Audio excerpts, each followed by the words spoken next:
Habis sahur tidur. Bangun subuh sholat tidur lagi. Bangun zuhur sholat tidur lagi.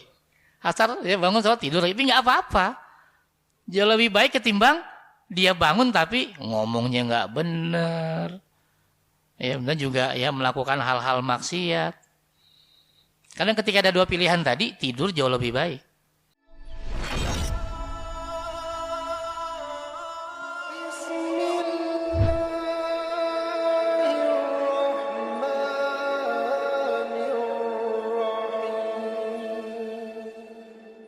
Bismillahirrahmanirrahim.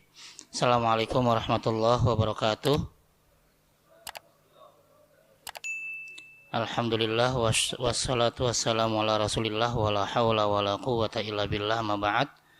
Kepada para jamaah salat maghrib berjamaah Masjid Al-Ikhlas yang mudah-mudahan senantiasa dimuliakan oleh Allah Subhanahu wa taala.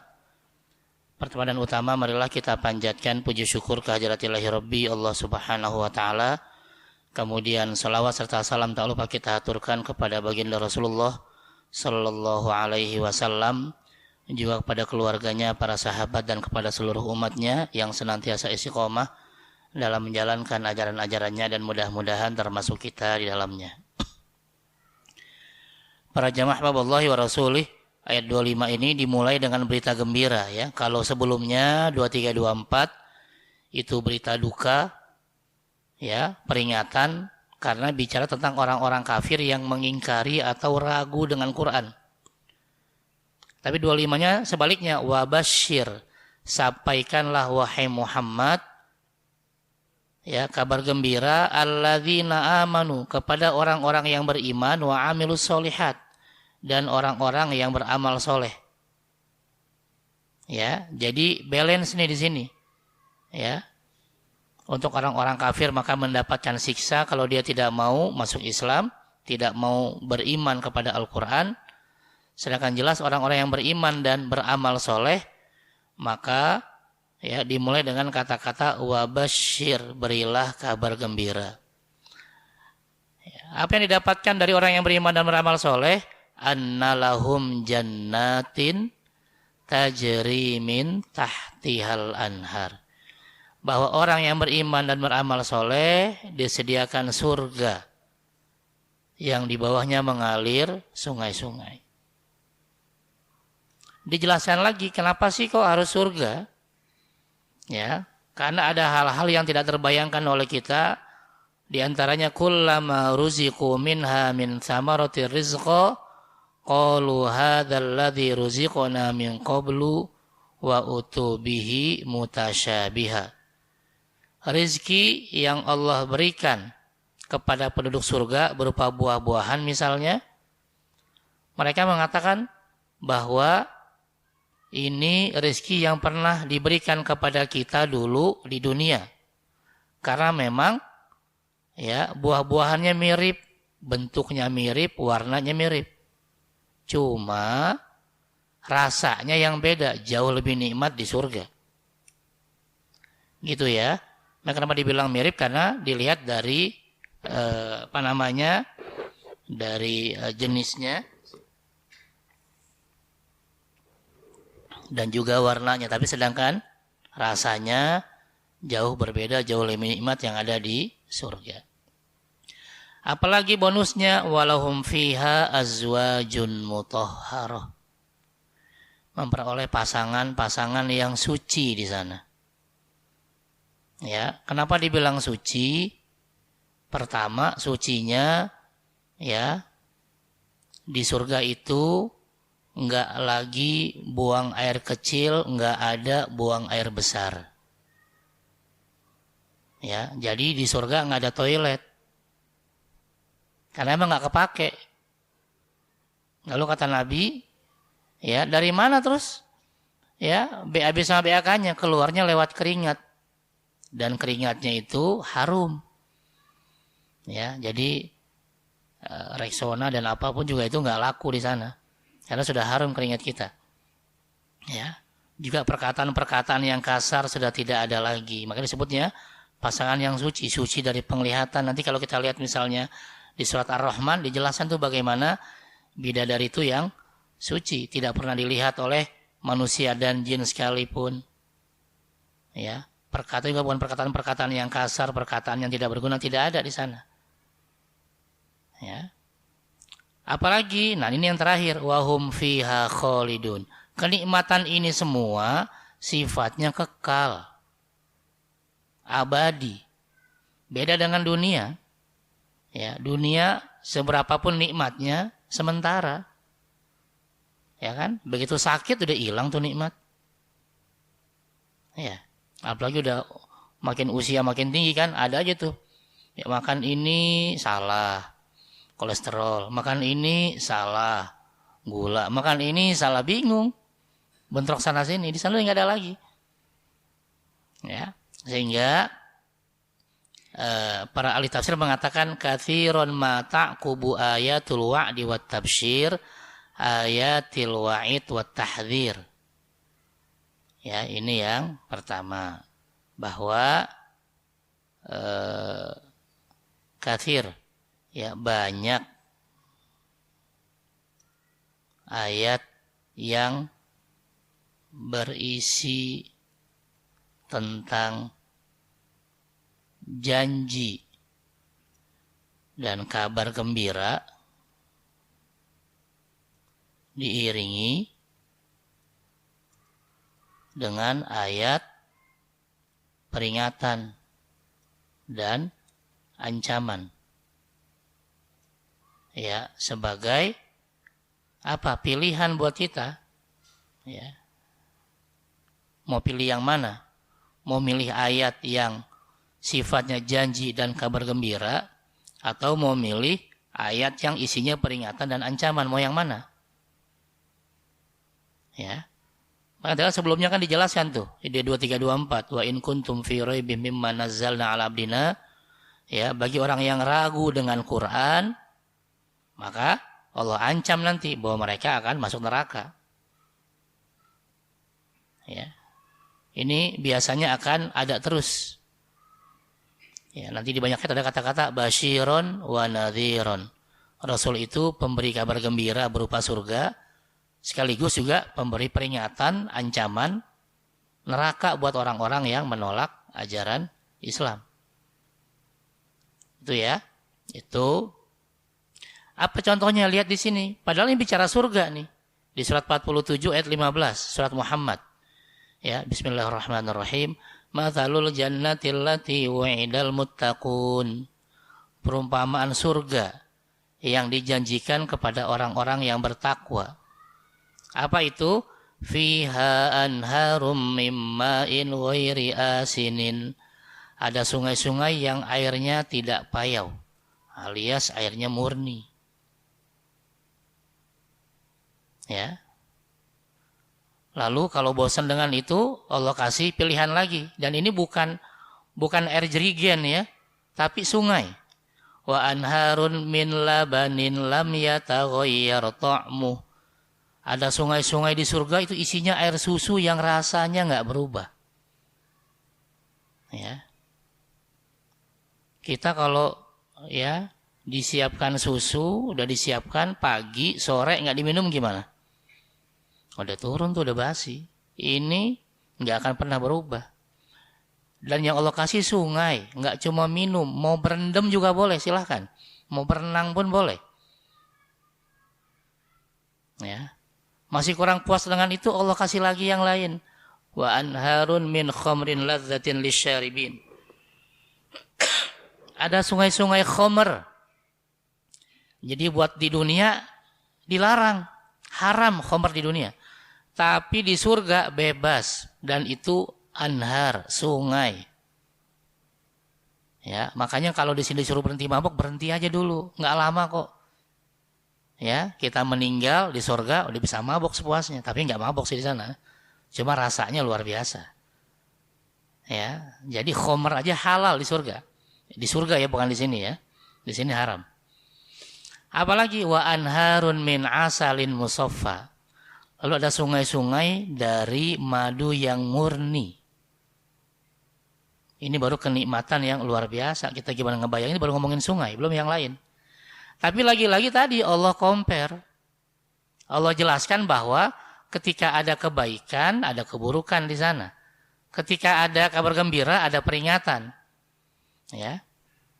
Lalu ini tambahannya, walahum fiha min kulli tsamarat wa maghfiratun min rabbihim.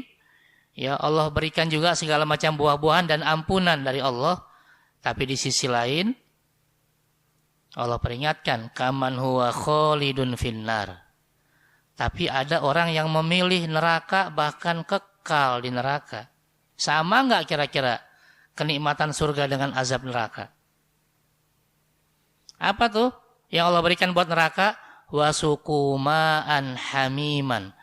Dikasih air minum, tapi airnya mendidih. Pernah coba minum air mendidih? Ya. Kayak apa coba? Ya. Dan saking panasnya, faqatta'a am'a'ahum. Ya, enggak diminum aus, diminum ususnya terpotong-potong. Padahal yang diminum lewat mulut, tapi ususnya putus. Gimana yang sebelum usus? Lambung, tenggorokan, mulut. Ini sengaja Allah, ya, Allah bentangkan dua-duanya. Ini loh orang beriman akibatnya, ini orang kafir akibatnya. Biar kita memilih. Ya, memilih jadi kafir resikonya begini, milih jadi orang beriman ini resikonya. Ya. Sehingga dijelaskan di sini ayyuhad da'iyah, wahai para mubalik, para dai, para penceramah, ihmil ilal mustajibina lil haqqi abiral busyrayat wa nasibal aqibatil hasanah lil imani was solihat. Ya. Wahai para dai, penceramah dan lain-lain ya, ustadz, kiai, habib dan seterusnya, menjelaskan tentang tadi busyroyat, kabar gembira, ya, dengan iman dan amal soleh. Ini yang diminta, inilah syarat masuk surga, cuma iman sama amal soleh.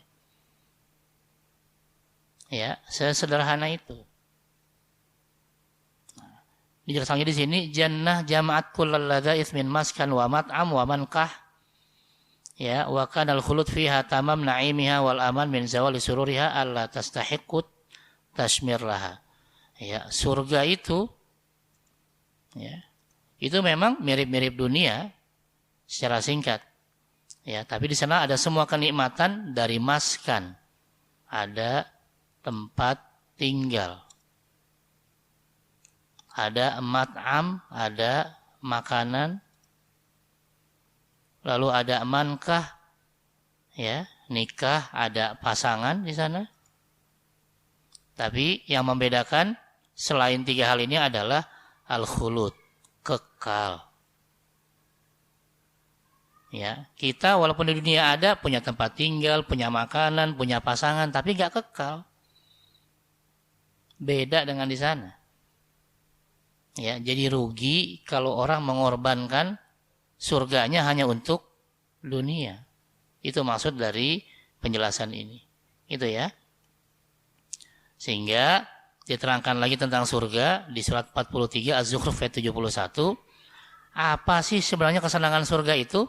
Allah jelaskan, wa fiha ma tashtahihil anfus. Dan di dalam surga itu terdapat apa yang diingini oleh hati. Apapun yang kita mau belum diucapkan udah di depan mata. Kira-kira begitu nggak di dunia? Agak. Ya, itu nilai plusnya dari surga. Ya, baru kita mau udah ada di depan kita.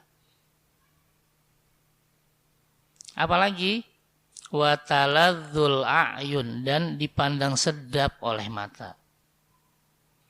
Ya. Dan ini yang terakhir sama dengan yang tadi, wa antum fiha khalidun, dan itu semua sifatnya kekal abadi. Ya. Ini sedikit tentang kabar gembira kepada orang-orang yang beriman dan beramal soleh. Ada pertanyaan silahkan.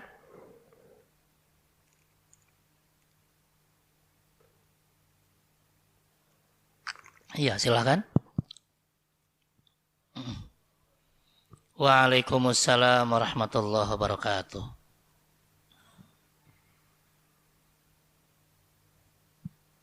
Alhamdulillah wa syukurillah bahwa kita ini insya Allah sudah dalam keadaan beriman. Mudah-mudahan itu kita dapat. Nah, cuma ada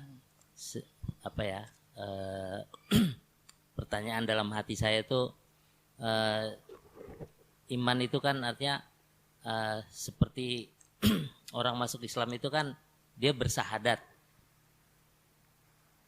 Nah, untuk kita yang dari orang tua kita sudah Islam, nah, atau nanti ke anak kita itu istilahnya setiap hari kita kan berapa kali membaca asyhadu alla ilaha, bersaksi. Nah, cuma perlu tidak atau ada istilahnya formalitas lah bahwa kapan mulai beriman, atau anak kita yang sudah menginjak dewasa ini seperti perlu baiat istilahnya, atau pernyataan bahwa kapan sih masuk Islamnya itu.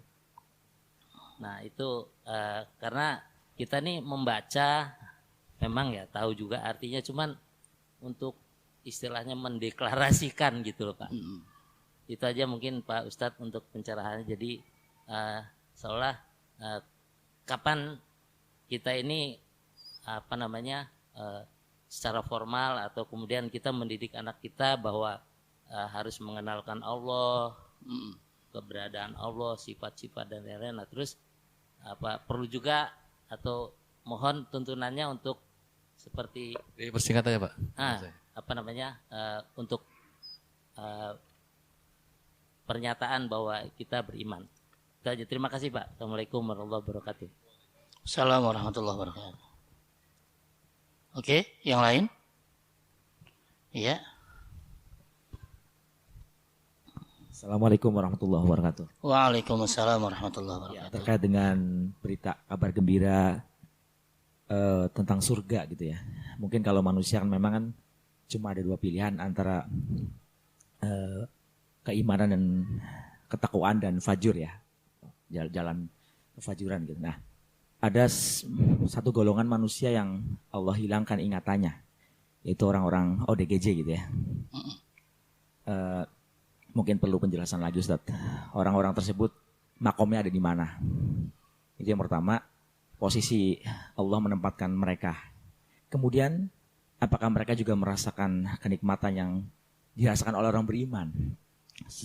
Kita kembali misalnya bagaimana ODGJ ini dia hilang ingatan misalnya tidak dari kecil misalnya. Umur ketika balik misalnya dia masih merasakan mengamalkan amal-amal Islam, apakah itu terhitung gitu? Seperti itu Ustaz ya. Assalamualaikum warahmatullahi wabarakatuh. Waalaikumsalam warahmatullahi wabarakatuh. Oke. Pertama kita bicara tentang iman ya. Nah, ini ada kitab ya. Namanya Jauharatut Tauhid. Ya. Kebetulan kitabnya bukan dari sini, tapi dari Al-Azhar Mesir ya, Al-Azhar Asy-Syarif. Ya, jadi kayaknya pantas lah buat dibahas di sini ya. Di kitab ini dijelaskan bahwa pertama bicara iman. Apa itu iman? Biar nanti kita paham ke pertanyaan tadi ya.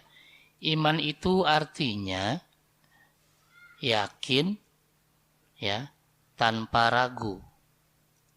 Atau yakin 100%. Ya. Tentang apa? Tentang kerasulan Muhammad sallallahu alaihi wasallam dan semua yang dibawa olehnya. Ini dulu ya.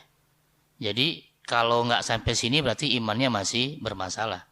Jadi kita harus yakin bahwa Muhammad Rasul akhir zaman, dan kita harus yakin nggak ragu dengan semua yang dibawa oleh Nabi, baik berupa Quran, berupa Sunnah, baik ucapannya, perbuatannya, ya, takrirnya dan seterusnya. Ini yang pertama, ya. Sehingga dari penjelasan ini nanti muncul pertanyaan baru. Ya. Apakah iman itu, nah di sini nih. Iman itu harus kombinasi dari 3 hal atau cukup 1? Kan iman ada yang mengatakan dia harus 3-tiganya ada. Hati, ucapan, kemudian perbuatan. Apakah ini atau cukup salah satu? Kira-kira yang mana nih? Ya, ini dulu. Nah, Ahlus Sunnah wal Jamaah mengatakan bahwa iman itu poinnya adalah cuma di sini. Cuma di hati. Awalnya. Karena iman adalah tadi keyakinan tanpa ragu. Dan pusat keyakinan di hati. Bukan berarti menolak ucapan perbuatan, ini lain lagi ya. Tapi kita fokus bahwa iman adalah bicara masalah keyakinan atau hati. Nah, di kitab ini tadi dijelaskan. Mana ya? Tadi halaman 31 kalau tidak salah tadi saya lihat. Nah, ini tentang iman dan Islam judulnya ya.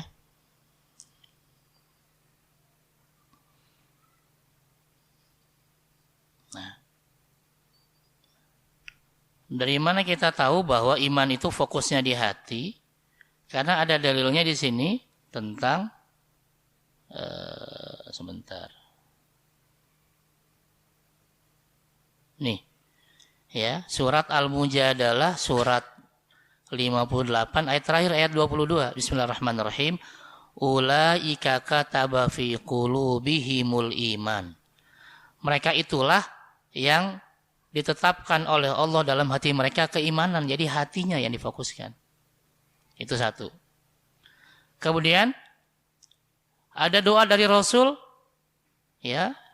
Ini riwayat Ibnu Majah dan Tirmidzi mengatakan, Allahumma ya musabbital qulub tsabbit qalbi ala dinik.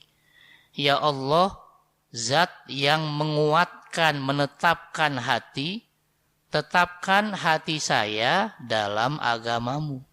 Bicaranya hati. Ya. Terus bagaimana dengan ucapan tadi 2 kalimat syahadat? Nah, di sini poinnya. Ya, hukmun nutqi bisyahadataini. Hukum mengucapkan 2 kalimat syahadat. Masalahnya ini PDF nih, jadi nggak bisa saya ketik ya. Sebelum memahami ini, pahami 3 poin ini dulu. Ya, pertama, la yutolab bin nutqi bisyahadataini ghairu al-mutamakkin min dzalikal akhras. Ya. Oke, saya tulislah di sini ya. 3 poin tadi yang diminta katanya ya, la yutolab bin nutqi bisyahadataini. Tidak diminta mengucapkan 2 kalimat syahadat bagi ya, pertama al-akhras, orang yang bisu, kan nggak mungkin ngomong. Atau yang kedua, orang yang ya tiba-tiba wafat. Pas mau disuruh ngomong mati, ya kan nggak sempat ngomong juga. Nah, yang dua hal ini, orang yang bisu yang tiba-tiba wafat, dia tidak diminta untuk mengucapkan 2 kalimat syahadat. Yang pertama karena dia cacat, nggak bisa ngomong. Yang kedua karena keburu meninggal. Oke. Yang kedua, auladul muslimin, pertanyaan ya Pak Haji tadi ya. Auladul muslimin mu'minuna qat'an. Ya. Anak dari ortu yang Islam ya, maka dia Islam juga otomatis. Ini bukan kata saya tadi ya, ini kitabnya saya ambil dari kitab Al-Azhar Mesir tentang kitab tauhid. Ya. Auladul muslimin, anak dari orang-orang Islam yang orang tuanya Islam, mukminun, dia langsung beriman, qat'an. Ya. Jadi enggak usah nunggu kamu berimannya, ya sejak lahir sudah beriman. Mana dalilnya? Pertama nanti di surat 7 ayat 172. Ya, ketika ada dialog antara Allah dengan alam ruh, alastu bi rabbikum, kata Allah, bukankah aku ini Tuhanmu? Qalu, mereka para ruh menjawab, bala syahidna, ya, dan kami siap jadi saksi bahwa engkau satu-satunya Tuhan. Lalu ketika lahir nanti ada hadis Nabi yang mengatakan kullu mauludin yuladu alal fitrah. Setiap bayi lahir dalam kondisi fitrah. Nah, fitrah ini diartikan sebagai Islam, diartikan sebagai bertauhid. Ya, baru nanti pendidikannya nanti yang akan menguatkan atau merusak. Fa'abawahu, kedua orang tuanya, ya, yuhawidani au yunassrani au yumajisani, yang bisa merubah menjadi Yahudi, Nasrani atau Majusi, atau dia tetap dalam keimanan. Ya, jadi kalau orang tuanya Muslim dipastikan anaknya Muslim. Sejak kapan? Sejak lahir. Makanya dia udah ya diakekahkan dan seterusnya ya. Yang ketiga, yutolab bin nutqi bisyahadatin al-mutamakin min dzalika wal qadir alaihi bina. Ya.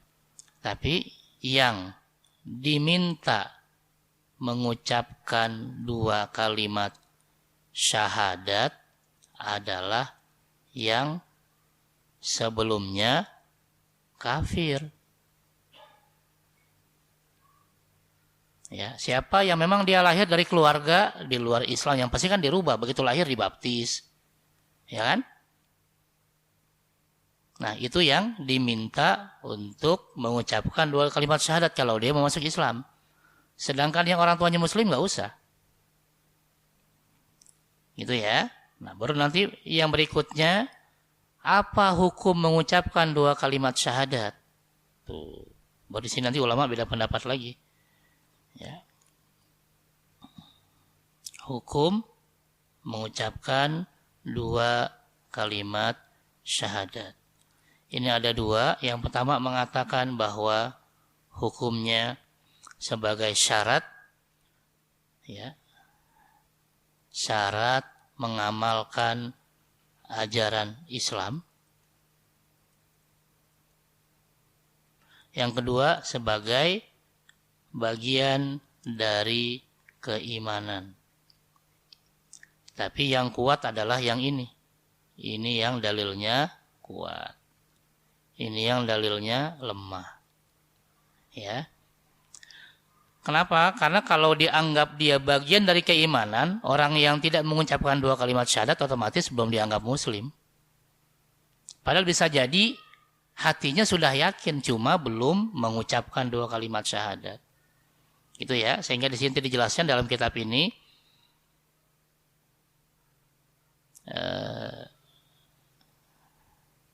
ya, saya ambil kesimpulannya saja. Warroji, yang kuat adalah al-qaulul awal, yaitu pendapat pertama bahwa dia hanya sebagai syarat.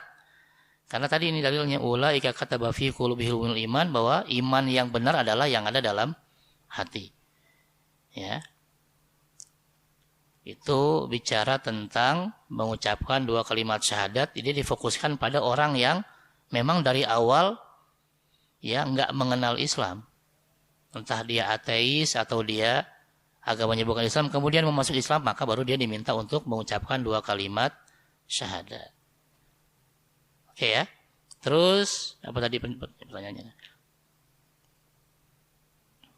Iya. Ya. ODGJ ya. Apakah mereka masuk surga? Nah, ini nanti kaitannya dengan taklif. Ya. Taklif itu perbuatannya, orangnya disebut mukallaf. Ya, orang yang kena beban hukum. Ya, apa syarat mukallaf? Mukallaf itu 1, ya, dia muslim. Ya, maksudnya dia sudah harus mengerjakan yang wajib, harus meninggalkan yang haram. Ya, taklif mukallaf adalah orang-orang yang sudah mau tidak mau harus mengerjakan yang wajib, meninggalkan yang haram, atau harus beramal soleh. Pertama dia harus muslim. Ya, yang kedua balik. Ya, kalau ditanya kapan?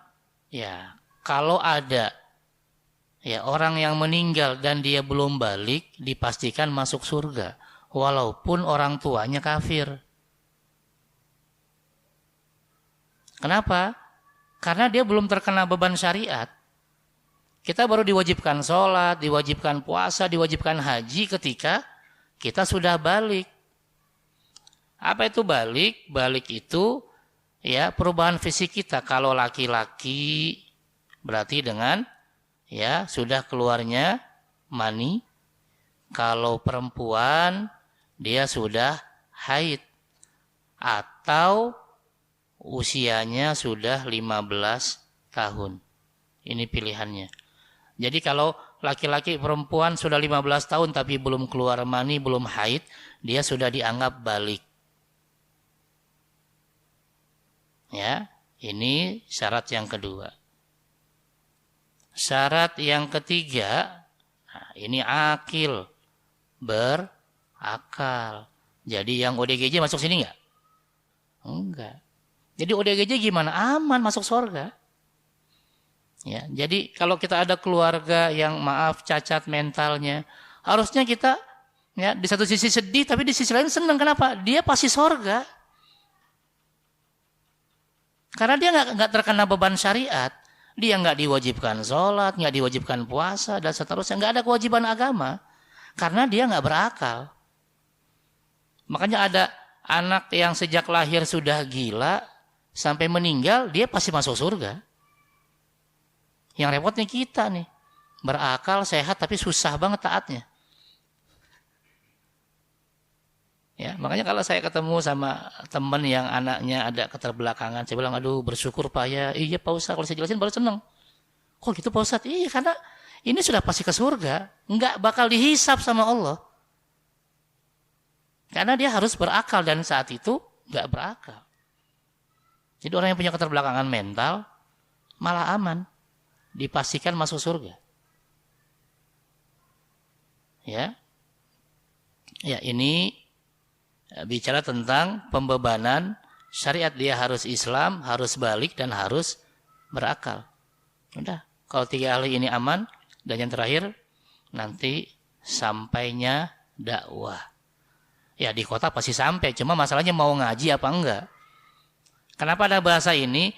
Kalau kebetulan ada orang yang tinggalnya di pedalaman Papua misalnya, atau di pedalaman Kalimantan, nggak ada guru ngaji di sana, sehingga dakwah nggak sampai, dia nggak sholat, dia nggak puasa, ya, bahkan dia mungkin minum khamr karena nggak tahu bahwa itu haram.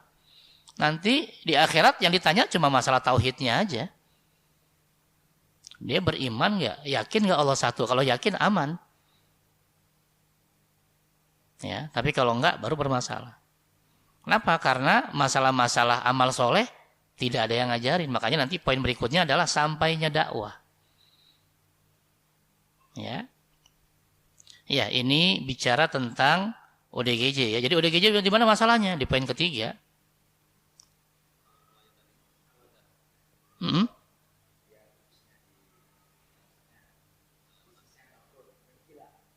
Iya. Nah, kalau misalnya tadinya dia normal, kemudian usahanya bangkrut atau dia dipecat, kemudian akhirnya dia tidak waras lagi, gimana? Ya sampai titik dia waras itu dihisapnya. Ketika tidak waras nggak dihisap. Ya tapi jangan maksa, saya pengen nyari obat nggak waras, itu salah, itu pilihan dia. Bukan karena itu lain lagi. Ya, bukan malah nyari masalah, bukan. Ya, gitu ya. Jadi dia nggak kena beban syariat karena akalnya bermasalah. Nah, kalau dia akalnya bermasalah sejak sebelum balik, aman. Makanya kalau kita lihat orang-orang gila sebenarnya sedih juga. Wah, dia enak ya, gila, minum air got segala macam, masuk surga itu. Lagi kita nih yang repot dihisap. Mereka malah aman. Ya, karena mentok di akalnya. Gitu ya. Oke, ada yang lain?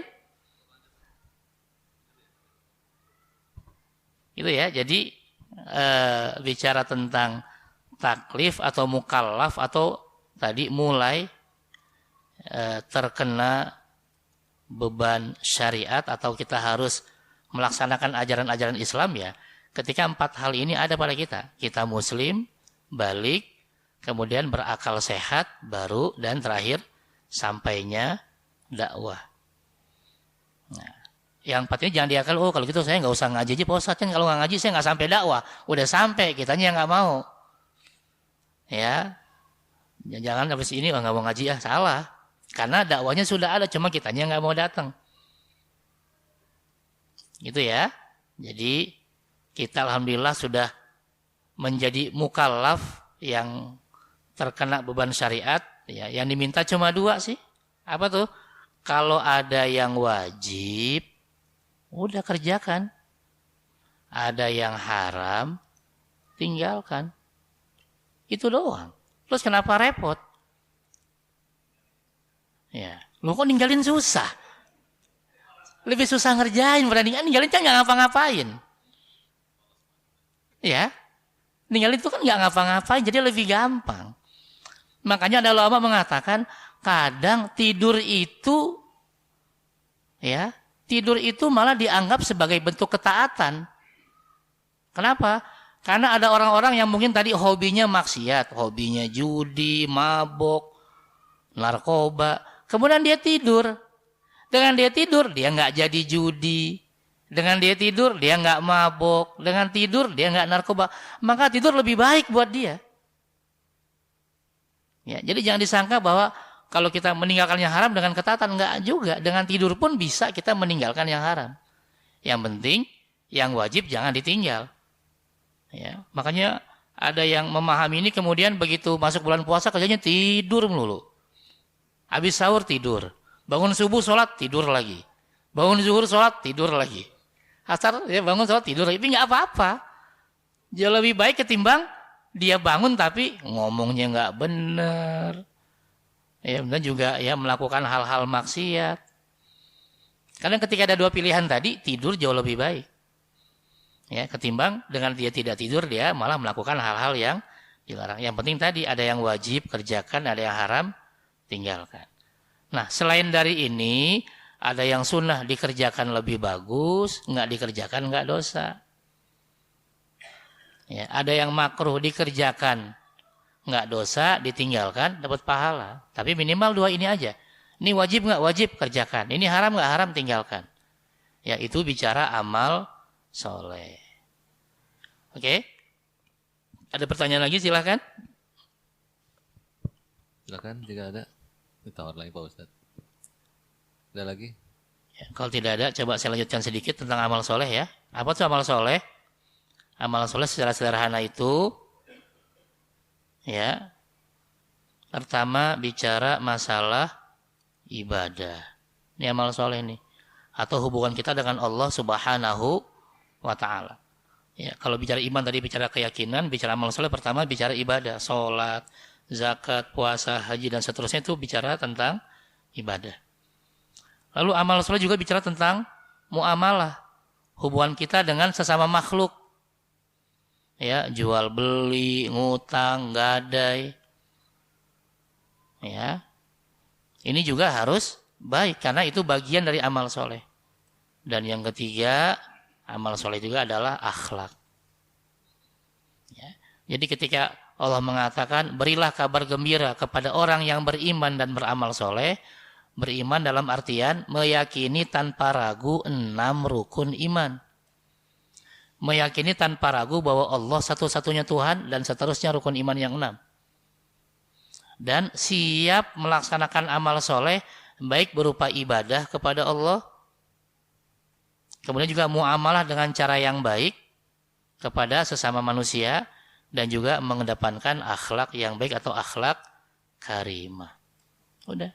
Kalau 3 ini oke, termasuk juga keyakinannya benar, imannya benar, dipastikan wabasyir tadi, yaitu ya Allah memberikan kabar gembira melalui Rasulnya, ya, yaitu dengan memasukkan orang-orang yang beriman dan beramal soleh langsung ke surga. Tapi kalau salah satu bermasalah, ibadahnya bermasalah, muamalahnya bermasalah, akhlaknya bermasalah, maka ya disuruh mampir dulu. Ya, mampirnya kemana? Ya sebelahnya ya, ke neraka dulu. Baru kemudian setelah bersih dosanya, ya baru kemudian dipindahkan ke surga. Gitu ya. Jadi buat orang Islam kita yakin bahwa kita pasti masuk surga. Cuma masalahnya mampir apa langsung itu aja. Ya. Jadi kalau tadi mau, Pak Ustadz susah ninggalin maksiat, berarti mau siap-siap mampir dia. Iya. Iya transit dulu. Gitu ya.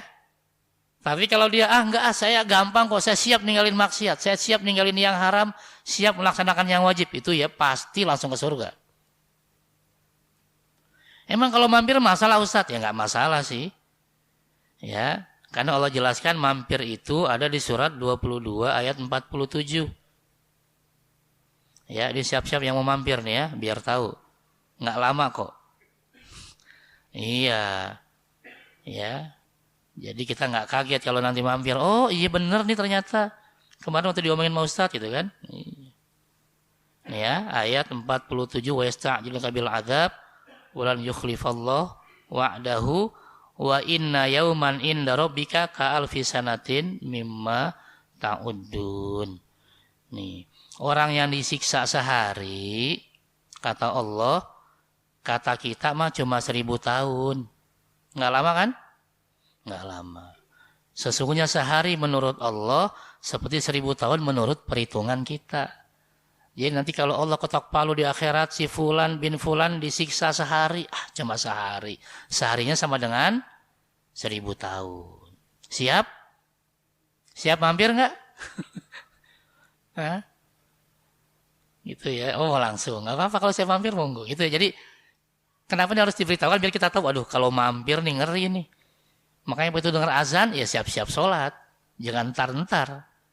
Kalau kita lupa, ujung-ujungnya mampir. Nah, iya.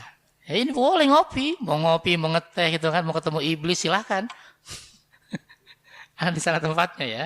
Tapi ini masalahnya. Ya Allah katakan, Inna yauman inda rabbika ka alfi sanatin mimma ta'udun. Sehari menurut Allah itu, berarti disiksanya 1000 tahun. Na'udzubillah min dzalik. Ya, makanya Nabi ingatkan kita jangan mampir. Nabi cuma minta faman ata'ani dakhalal jannah. Siapa yang taat nurut ikut Nabi pasti langsung ke surga. Tapi yang tadi yang suka bantah-bantah, yang wajib malas-malesan, yang haram malah semangat ngerjain, ya itu yang siap-siap mampir. Na'udzubillah min dzalik. Mudah-mudahan kita semua termasuk orang-orang yang bisa langsung ke surga, nggak pakai mampir. Amin ya robbal alamin. Kita tutup dengan baca hamdalah. Alhamdulillahirabbil alamin. Subhanakallahumma wa bihamdika asyhadu an la ilaha illa anta astaghfiruka wa atubu ilaik. Assalamualaikum warahmatullahi wabarakatuh.